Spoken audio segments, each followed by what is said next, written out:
Welcome back to Ted's Fish Room. Today I have a new Repashy superfood feeder to share with you. This feeder is designed to keep the food in the upper levels of the aquarium where fish that do not like to go to the bottom to get food can easily access it. The feeder is basically a fired ceramic disc that's been made into a small shallow cup. The inside of the cup has been scored so that the Repashy food will stick to the inside a little better. There's a small hole in the edge of the cup that you put onto the metal hook of a suction cup hook like this. And then you can just stick that to the inside glass of the aquarium wherever you want it to go. I'm going to mix up a fresh batch of Repashy Spawn and Grow and then show you how to load the food into the feeder.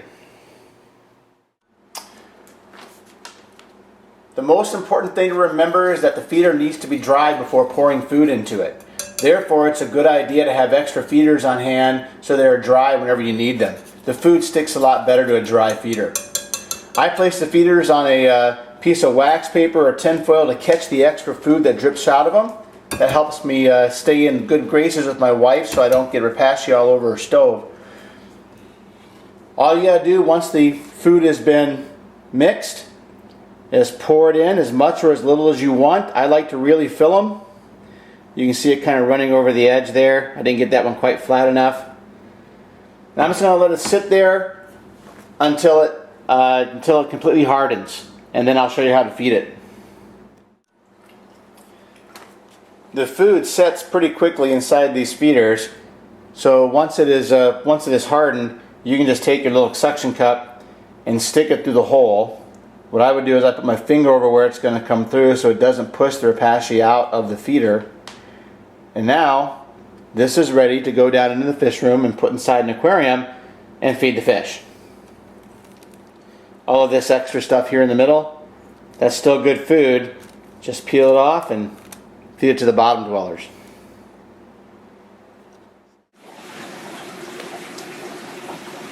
So here we are in the fish room, and here's a tank that's got a bunch of big African tetras and some tenopoma, all of which like to feed up in the upper water column. I'm simply going to take this feeder and slip it down inside the aquarium where we can see it on the camera. Now I have to warn you, these fish don't normally get fed this way because I've been feeding them Repashy for so long, they've learned to go to the bottom and get it. So these feeders are kind of new to them. If that's the case in your aquarium, just leave it there. It'll stay in the tank for a couple days. Don't feed your fish anything else, and they will eventually learn to come eat it. So we'll give this a few minutes, and once the fish start hammering it, I'll turn the camera back on so you can see what they're doing to it.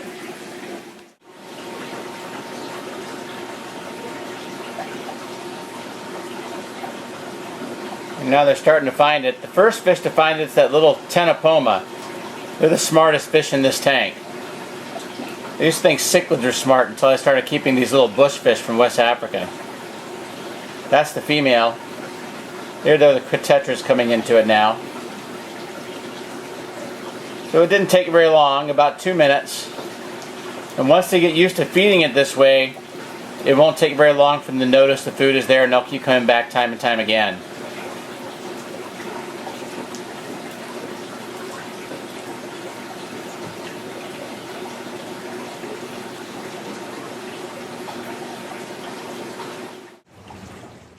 Here is a tank with some little chopre danios to show you that even small fish will eat food off these feeders.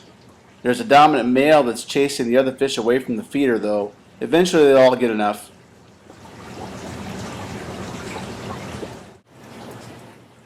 Here is some proof that rainbow fish really do eat Repashy food. I will have to admit that these fish are pretty stupid, and once the food sinks below them, they rarely go to the bottom to get it. That's why these feeders are such a good idea. These African red-eye tetras are seeing the feeder for the first time, though they do get Repashy food every day. Therefore, they know what it smells like, so it doesn't take them very long to figure the feeder out.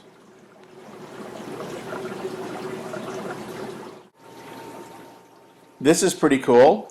I put this feeder in a tank with some Zoogeneticus tequila, Mexican live bearer, and also with a bunch of young Publicochromis pulcher. The tequila are really going after the food, and they're making quite a mess in the process.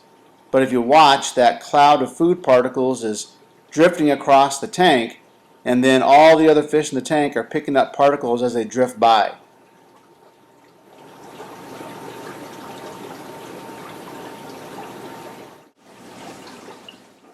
You can also use these heavy discs to provide food as a feeding station in the bottom of the aquarium.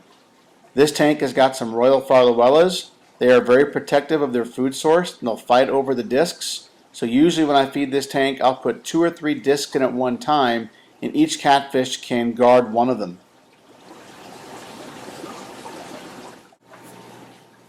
These Repashy Superfood discs are only available on my website at www.tedsfishroom.com. I sell them with the hook and suction cup, so you don't need to get those separately. I also carry a full line of Repashy Superfoods in all sizes available all the time.